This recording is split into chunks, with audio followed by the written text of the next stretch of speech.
When Lucas Weber, a 29-year-old mechanic with oil-stained hands and a bank balance of barely $1,000, opened the hood of that flame-red Ferrari F8 Tributo in his modest workshop on the outskirts of Munich, he had no idea that this repair would change his life forever. The woman who had brought it to him on that rainy November morning had arrived soaked and desperate, with a smoking engine and a story about getting lost after an event she didn't want to attend. She had said her name was Sophie, nothing else. She had chestnut brown hair that stuck to her face from the rain, green eyes that seemed to hold secrets too heavy to bear, and a way of moving that didn't match the price of the car. Lucas had agreed to repair it, even though the work would take days and his other customers would have to wait, because something in those eyes touched him in a way he couldn't explain. What Lucas didn't know was that Sophie wasn't just any girl with a Ferrari. She was Sophie Richter, the only daughter and heiress of Heinrich Richter, owner of Germany's largest luxury car group. A woman who was supposed to marry a man she didn't love in 3 weeks and who had fled her own engagement party that night in search of something she herself couldn't define. And when Lucas returned her perfectly repaired Ferrari 5 days later, without charging a penny more than was fair, Sophie would understand that she had found exactly what she was looking for. A man who saw her for who she was, not for what she owned. If you're ready for this story, write in the comments where you're watching this video. Lucas Weber's workshop was nothing luxurious. It was located in Giesing, one of Munich's most working-class neighborhoods, squeezed between a kebab shop and a Turkish supermarket. The sign simply read, Werkstatt Weber, in letters that had long since lost their original color. Inside, the smell of motor oil mingled with that of coffee from the machine in the corner. The walls were covered with tire calendars and posters of sports cars that Lucas could never afford, and the concrete floor bore the marks of decades of honest work. Lucas was only 22 years old, but his hands told the story of someone much older.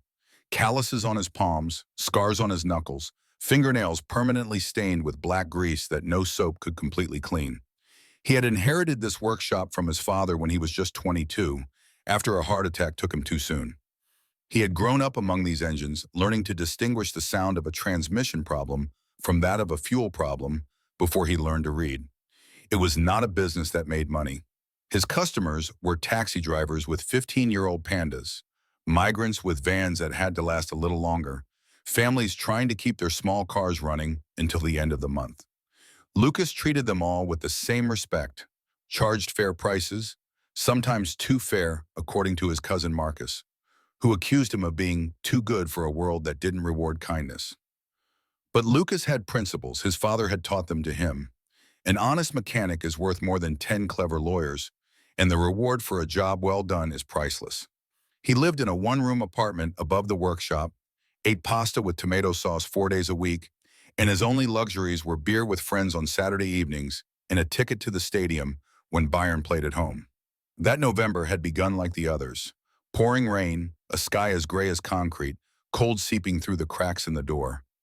Lucas already had 2 cars in for repair and a list of customers calling to ask when they would be ready. He was in the process of changing the brake pads on a Punto when he heard a different noise outside the workshop. He paused, wrench still in hand, and tried to identify the sound. It was the roar of a V8 engine. Unmistakably powerful, the kind of sound you never heard in Giesing. Then silence, followed by engine coughing, smoke, and finally nothing. Lucas stepped out into the rain and saw the most surreal scene of his life. A flame-red Ferrari F8 Tributo stood in front of his workshop with a hood smoking like a volcano, and next to it a woman who seemed to come from another world. She had completely soaked auburn hair that stuck to her face, an elegant black dress ruined by the rain, and very high heels that were unsuitable for a street full of puddles. She was young, perhaps 25 or 27 years old, with green eyes that shone even under the gray rain. She wore no flashy jewelry, no heavy makeup, but there was something in the way she moved that betrayed a different upbringing, a different life. Lucas ran toward her in the rain and asked if she was all right.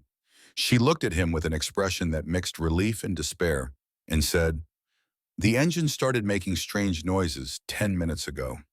Then the smoke came, and she had managed to get to him before the car came to a complete stop." Her voice didn't tremble, but Lucas noticed that her hands were shaking slightly. He asked her to come into the workshop to shelter from the rain while he checked the car.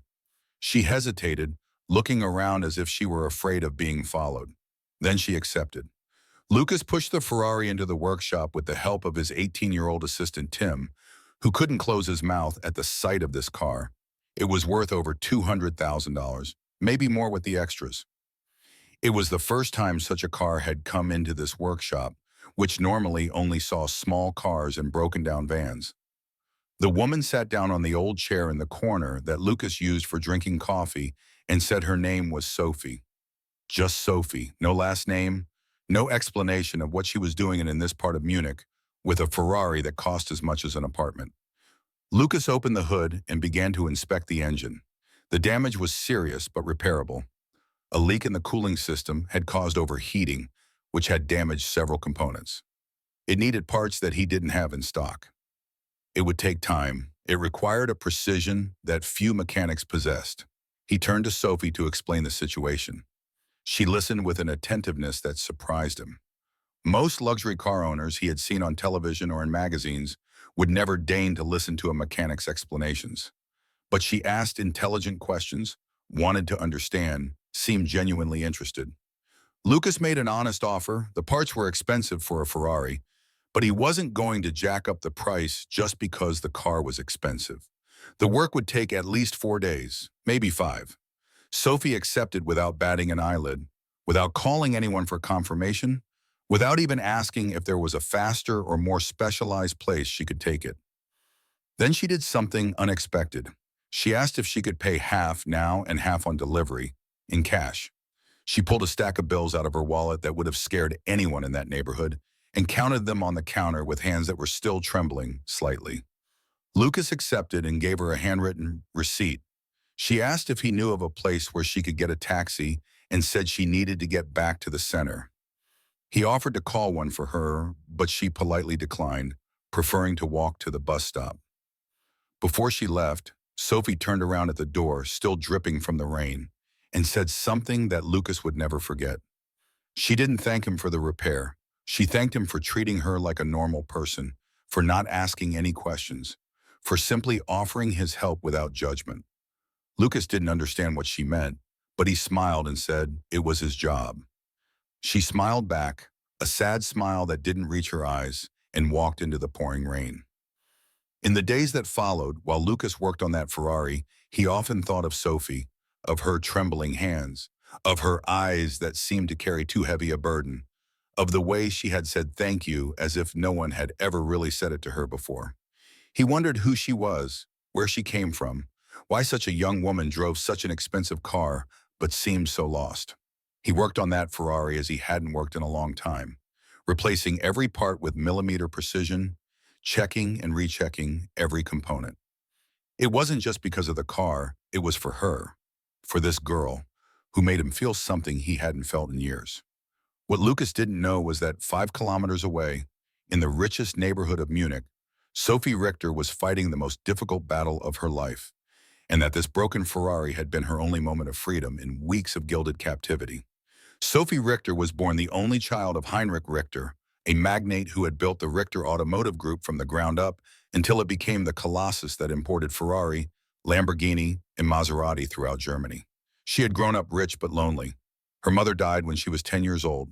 Her father filled the void with prestigious schools and impossible expectations. Sophie wanted to be an architect, to design buildings that told stories. Her father had laughed. Architecture was a nice hobby, business was power. 3 months earlier, he had announced her engagement to Maximilian von Stein, the son of another magnate, a strategic marriage, the union of 2 empires. The fact that Sophie did not love Maximilian, that he treated her like a trophy, was irrelevant. On the evening of the engagement party at the villa on Lake Starnberg, 3 weeks before the wedding, Sophie had smiled with the perfect mask while Maximilian introduced her as my future wife in a possessive tone. When he was distracted, she slipped away. She took the keys to the red Ferrari and drove off without a word toward Munich in the pouring rain, tears mixing with the raindrops on the windshield. When the engine made strange noises and smoke came out of the hood, Sophie saw this modest repair shop and this mechanic who looked at her as if she were just a person who needed help, not the daughter of Heinrich Richter. And for the first time in months, she felt seen. In the days that followed, while the Ferrari was being repaired, Sophie lived hidden away in an anonymous hotel near the main train station. The phone rang incessantly. Her father, Maximilian, wedding planner. She just sent a message saying she needed time. Every day she found an excuse to stop by the repair shop. On the fifth day, she went to pick up the Ferrari at sunset. Lucas showed her every repair with a patience she was not used to receiving. The Ferrari was perfect, better than before. As she paid the other half in cash, something inside her rebelled against the idea of leaving and never seeing him again. Sophie took the keys to the Ferrari, but did not get into the car. She stayed in the workshop. As the light of the sunset fell through the dirty windows and cast long shadows on the concrete floor, Lucas tidied up his tools, putting everything in order as he did every evening, and there was something hypnotic about the routine of these gestures. He noticed that she wasn't leaving and asked if there was a problem with the car. Sophie shook her head, searching for words she couldn't find. Then she did something that surprised even her. She asked him if he wanted to go for a drink to thank him for his work. Lucas was surprised. In his experience, customers paid and left, especially those with such expensive cars. But he saw something in Sophie's eyes, the same veiled sadness he had noticed on the first day, and accepted. They went to a nearby pub, one of those places where the waiters know you by name and the beer is always cold. Do you like this story? Give it a like and subscribe to the channel. Now let's continue with the video. Nothing luxurious, nothing special, but Sophie seemed more relaxed there than in any of the Michelin-starred restaurants Maximilian had taken her to. They talked for hours. Lucas told her about the workshop, about his father, about the dreams he had had as a boy to become an engineer, but which had been put aside when life took a different turn. He spoke without bitterness, only with the quiet acceptance of someone who has made peace with his decisions. Sophie listened, fascinated, then slowly began to tell her story. Not the whole truth, not yet, but fragments of it. How she felt trapped in a life she hadn't chosen. How everyone expected her to be something she wasn't. How she was afraid of waking up one day and no longer recognizing herself in the mirror. Lucas listened without judging, and when he spoke, he told her something simple but profound. He told her that in his opinion, courage is not always doing the right thing, but recognizing when you are doing the wrong thing and having the strength to change it. These words pierced Sophie's heart like blessed arrows. That evening turned into a second, then a third. Sophie continued to find excuses to return, saying, I hear a strange noise in the engine, or I want to know which oil to use for a wheel. Lucas understood that these were excuses but said nothing because he too was looking forward to these visits more than he wanted to admit. They always met at the end of the day when the workshop closed. Sometimes they went to the pub, sometimes they walked along the Isa and talked about everything and nothing. Sophie told him about the books she loved, about the architecture she dreamed of studying. Lucas showed her Munich from the perspective of someone who was born and raised there, the hidden places that no tourist saw, the beauty in the most unlikely places. It was during one of these walks that Lucas, with the courage of someone who had nothing to lose, took her hand. Sophie did not pull it back. On the contrary, she intertwined her fingers with his, and for a moment the rest of the world disappeared. They kissed under a bridge over the Isa, with the water flowing beneath them and the lights of the city reflecting on the surface. It was a sweet and desperate kiss at the same time. The kiss of two people who knew they lived in different worlds but couldn't give up this moment. That night, Sophie told him the truth. She couldn't lie anymore, not to him. She told him who she really was, about her tycoon father, about the forced engagement, about the wedding in 3 weeks. She spoke with a broken voice, expecting him to be angry about the lies, to chase her away. Instead, Lucas simply held her while she cried, and when she finally calmed down, he asked her only one thing, what she really wanted. Not her father, not her fiancé, but her, Sophie. It was the first time anyone had ever really asked her that. The 2 weeks that followed were intense. Sophie lived in her luxurious world during the day, attended a wedding rehearsal, smiled at dinner with Maximilian. But at night she fled to Lucas in his one-room apartment above the workshop. There were no servants or cameras there, just the two of them. Pasta cooked on a gas stove, conversations until dawn. They inevitably fell in love, but time was inexorably running out, seemingly already written in the stars. It was Marcus who recognized her first and showed Lucas a gossip magazine with a photo of Sophie at the engagement party. The headline spoke of the wedding of the year between two industrial empires. Marcus told him to be careful, that such rich people don't joke around. A week before the wedding, Maximilian followed her to the workshop and saw her kissing Lucas. The next day, Heinrich Richter himself appeared at the workshop with a black Mercedes, two bodyguards, and an icy expression. He placed a blank check on the counter and told Lucas to write the amount and disappear from his daughter's life. Lucas took the check, looked at it, then tore it into 4 pieces. He said, "His daughter is not for sale, and neither is he." Heinrich threatened to have the workshop closed down, to ruin him, to make sure he never found work again. He said a mechanic from the kits was not good enough for a Richter. Lucas replied calmly that it was a decision Sophie had to make. That night, Heinrich told Sophie his version of events. Lucas had demanded money. He was an opportunist who had planned everything. He showed her Lucas's bank documents, how much debt he was in. He said Maximilian would finance her architecture studies, give her freedom. She just had to give up this mechanic who was taking advantage of her. Sophie stayed awake all night, staring at the ceiling, her father's words in her head, but also the memory of Lucas's hands, the way he looked at her, their silence. She had to make a choice that would change everything. Lucas hadn't heard from Sophie for 3 days. He had tried to call her, but the number was disconnected. He had driven past the Richter villa, but the gates were closed, and the guards made it clear that he was not welcome. Marcus had told him to give up, that it was over, that he had to accept it. But Lucas couldn't believe that everything they had shared had been a lie. He knew Sophie had seen the truth in her eyes when they were together. The day before the wedding, when he had lost all hope, Sophie appeared at the workshop. It was late at night. It was raining again, just like the day they had met. She came by taxi, unescorted, without a phone, just her. She entered the workshop through Nest and looked at Lucas with red, tear-stained eyes. She asked him if what her father had told her was true, if he had really demanded money to leave her alone. Lucas told her exactly what had happened, including the torn check. He still had the pieces in his pocket and showed them to her as proof. Sophie collapsed in his arms. They had lied to her, just as they had lied to her all her life. They had portrayed Lucas as an opportunist, yet he was the only one who wanted nothing from her except her happiness. That night, they talked until dawn. She confessed all her fears to him: fear of disappointing her father, fear of giving up the security her family offered, fear of following a dream and failing. But she also said that her greatest fear was waking up in 20 years and realizing that she had lived the life that others had chosen for her. Lucas didn't ask her to choose him. He told her to choose herself. He told her that true love doesn't demand sacrifice, but gives wings, and that no matter what her decision was, he would understand. But then he added something that changed everything. He told her that he would be there if she chose to be free, not with promises of wealth or luxury, but with the promise of building something together, day by day, with patience and dedication.